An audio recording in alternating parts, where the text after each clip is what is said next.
Johannesburg, this is Tonight with Jane Dutton. Multiple taxi murders, violence out of hand. Tonight, Police Commissioner Kehla Sitole joins us as South Africans ask for answers. The great gun control debate, how to stop guns falling into the wrong hands. And with Russia's president in town for the BRICS summit, we talk vodka. Tonight with Jane Dutton.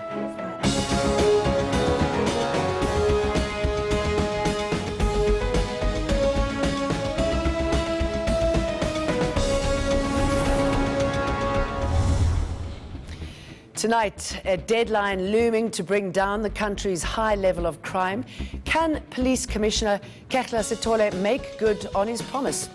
And a debate on guns with millions of unlicensed guns. How can we ever feel safe? Later with Nkosana Moyo in Harare. But first, Shahan has the latest news. Thanks so much for that, Jane. Appreciate it. These are our top stories tonight. Cape Town Mayor Patricia de Lille's disciplinary hearing will go ahead next month in full view of the media. Today, the DA dropped its no-confidence motion against her. The ANC in the Western Cape says it won't be used to push the Democratic Alliance's agendas. We want to dismiss the notion that de Lille is governing on the ANC mandate. Ours as the ANC is to make sure that the DA does not abuse its power to manipulate the city of Cape Town to settle their own political agendas. We are very clear, nothing has changed since February. We are of the view that because the DA has lost all their attempts in courts and now they are coming back to council to try and get rid of de Lille. Ours is not about protecting de Lille, it's about protecting the office she occupies. Because if we allow this, it will happen to the next mayor. Here, it's not about whether de Lille performs well in council or not. It's about access to resources of this administration. It's about really showing arrogance from the leadership of the DA, Musi Maimane and himself. So we can't allow that as an ANC. We're doing our role as an opposition, an oversight role. We are very clear when they come and table that motion, we're going to oppose it. NUMSA has won a landmark ruling against employment agencies. The Constitutional Court ruled that workers placed by labour brokers should become employees after 3 months. Brokers had unsuccessfully argued that anyone they place should hold a dual employee relationship with both the company and the brokerage. NUMSA spokesperson explains. The reality is that this law must be interpreted as it has been written, which is that the relationship of a worker working for a labor brokering company is a temporary one and cannot exceed more than 3 months.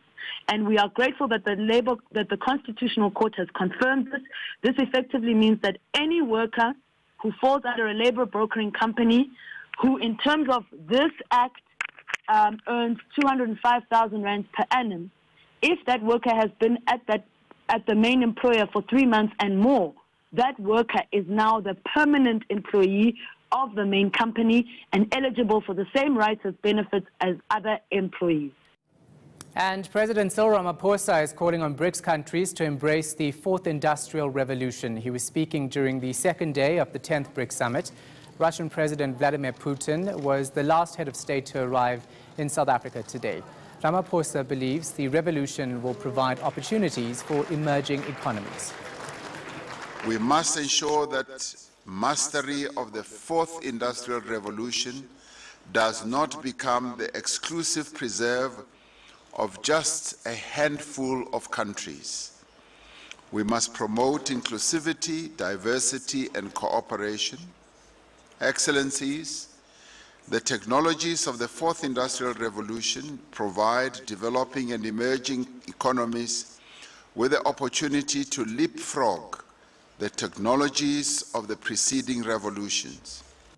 Those are the headlines. Back to Jane. See you in an hour's time. Thanks for that, Shahan. Well, he promised to turn the police around when he took the job. So is he getting crime under control? National Police Commissioner Kehla Sitole has the mammoth task of restoring public confidence in the men and women in blue. And tonight, he is my guest. A very warm welcome to you. Thank you very much. You gave a 72-hour deadline after the taxi drivers were shot and killed in a vehicle. yes. Getting to the bottom of that KZN crime. How are you on that deadline?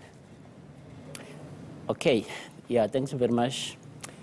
Let me start by saying the 72-hour activation response, right from the beginning where it started and up until at this particular case, I came out again and I made a commitment to the public that we will respond within 72 hours.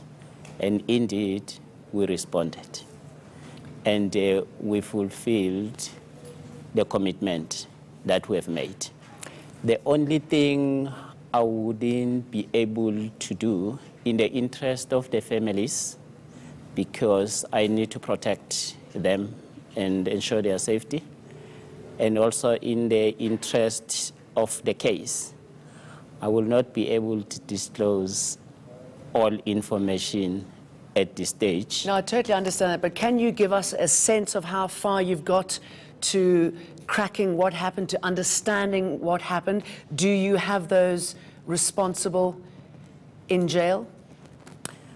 I would say to you, there's one case that has been confirmed. Yes, there is a suspect in jail that was put in, but I wouldn't like to disclose all further information. Suffice to say, within the 72 hours, we made tremendous progress, and the arrests are imminent on this particular case. Do you think that's enough for public? I mean, is making that sort of deadline commitment a wise thing to do? Because South Africans want answers, don't they? Can I explain it in this way? Because I don't think it has been understood correctly. It's not necessarily a 72-hour deadline. It's a mobilization order. And it's part and parcel of a standard police practice.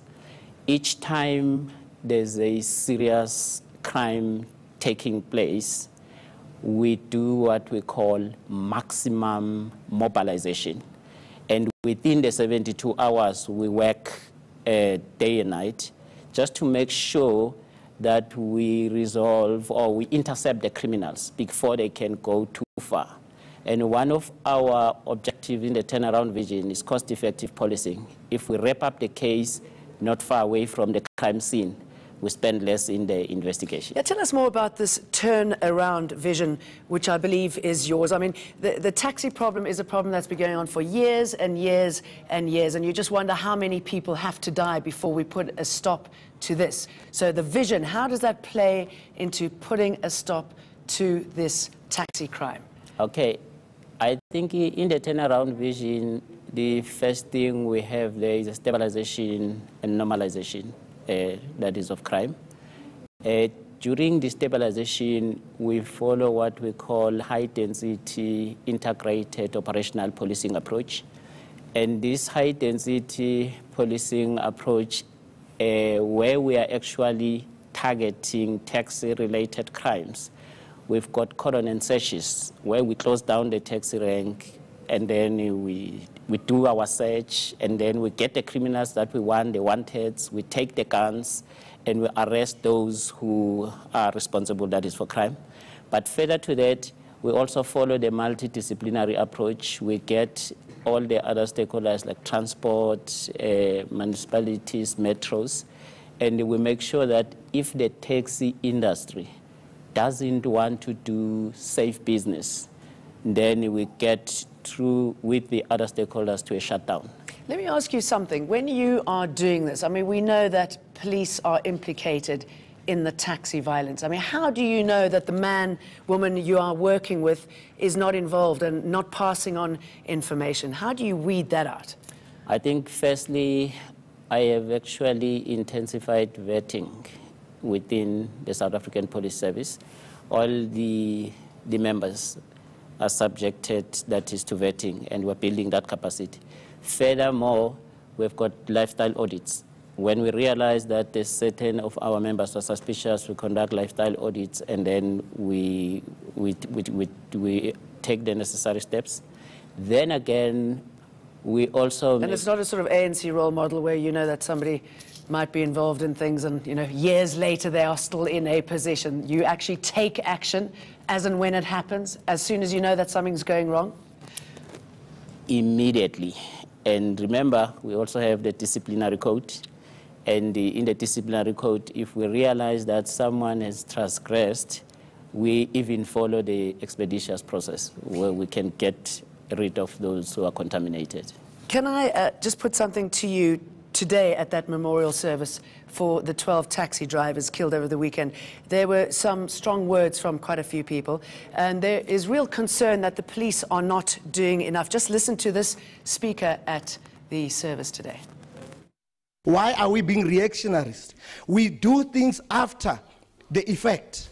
Where is our intelligence? You know, I saw people in uniform outside, and I look at them.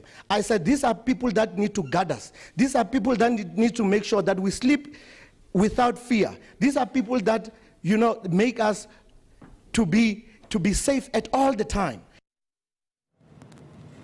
What is your response to that? Have police been reactionary? Is this something that clearly needs to be changed?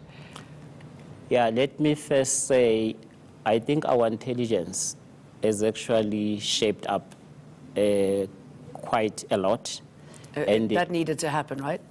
Yeah, remember, we started our intelligence from a back foot. And when I took over, I had to start by introducing a new divisional commissioner. We introduced a turnaround. But just today, we had the biggest drug bust in the country, which was actually uncovered by our intelligence. And we're actually giving them recommendations. Drug bust? Yes, that was actually the biggest in the country, and they've been manufacturing drugs on a farm, and I was there with the minister. So I think that is a demonstration of the fact that our intelligence is really shaping up. It is there, as the man is asking the question, it is there, and it is already starting to demonstrate its existence. Why was it on the back foot, as you put it, when you took over? What were the problems there? I think, firstly, they were without a divisional commissioner, a leader, for more than, let's say, 5 years. And therefore, without a leader, you would know that there's no command, because we work in terms of command in the police service. But then, secondly, there was some form of contamination as a result of lack of command and leadership. So I then introduced a divisional commissioner, and after all, we came up with a turnaround and we started with a cleanup type of a process.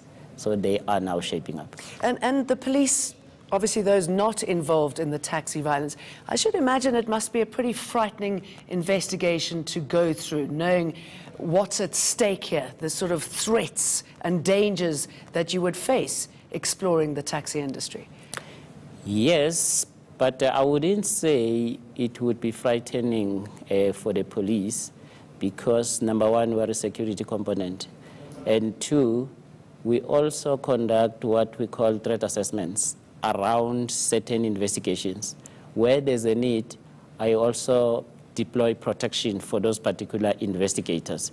So we can conduct any type of investigation, no matter how dangerous it is, because we must do it in the interest of the public.